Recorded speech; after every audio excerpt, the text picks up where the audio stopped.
businesses need to be bolder across Europe if we're to dig ourselves out of this economic slowdown. So said David Cameron at Davos. But how should businesses be bolder? Well, according to Professor Chris Roebuck of Cass Business School, Professor of Transformational Leadership, the answer is entrepreneurial leadership.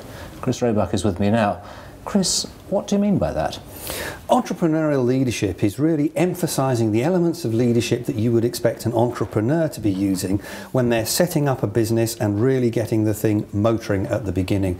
And what it means is it means focusing utterly on what your customer wants. It means taking personal responsibility. And within the corporate world, that means taking responsibility as if you were running that little part of the business yourself. It also means actually managing risk and not minimizing risk, like most organizations that get large try to do. And it also means that you should be innovative and creative wherever you can. So it's trying to transfer those key entrepreneurial skills into the corporate world to help those organizations find a way forward. Yes, but I keep hearing this word corporate because we're not talking about start-up business here. No. You're talking about the biggest companies in Europe. And you know, I've worked in these companies. They're full of systems and processes and administrators.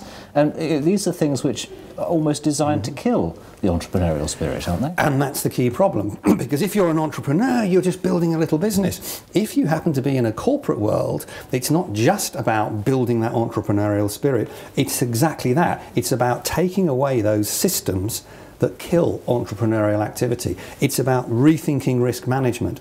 It's about rethinking existing legacy processes to say, is this simple? Is this slick? Is this customer focused? And that's what organizations need to do if they want to really get out of this recession. Certainly, we tried this in UBS in 2004, and it took actually more effort to get rid of the legacy systems that stopped entrepreneurial activity than it did to make people change their mindset. So you're absolutely right. The systems have to be changed as well as the culture. And you speak of culture. One of the cultures of the corporate world very much is if something goes wrong, they want someone's scalp for it. And you can't make mistakes, can you?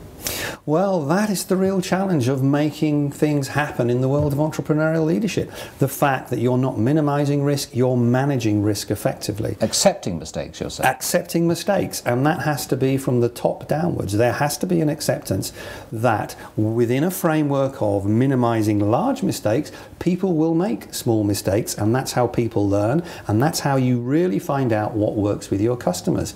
So it is a culture change. But it does work because I've been in an organisation that's done it. And in fact, mistakes is perhaps the wrong word. It's just accepting as a corporation that sometimes an idea isn't going to work out the way you thought it was going to. Precisely. Statistically, what's going to happen is not all the ideas that everybody comes up with are going to work. Some will not work, but if having those small number of failures means you can find a jewel of success that beats your competition, that is blue sky thinking, that takes you to a different level, it's worth the little mistakes to get that jewel of success. You've got to be in it to win it. Exactly. Professor Chris Roebuck, Professor of Transformational Leadership at Cass Business School, thank you very much. Thank you.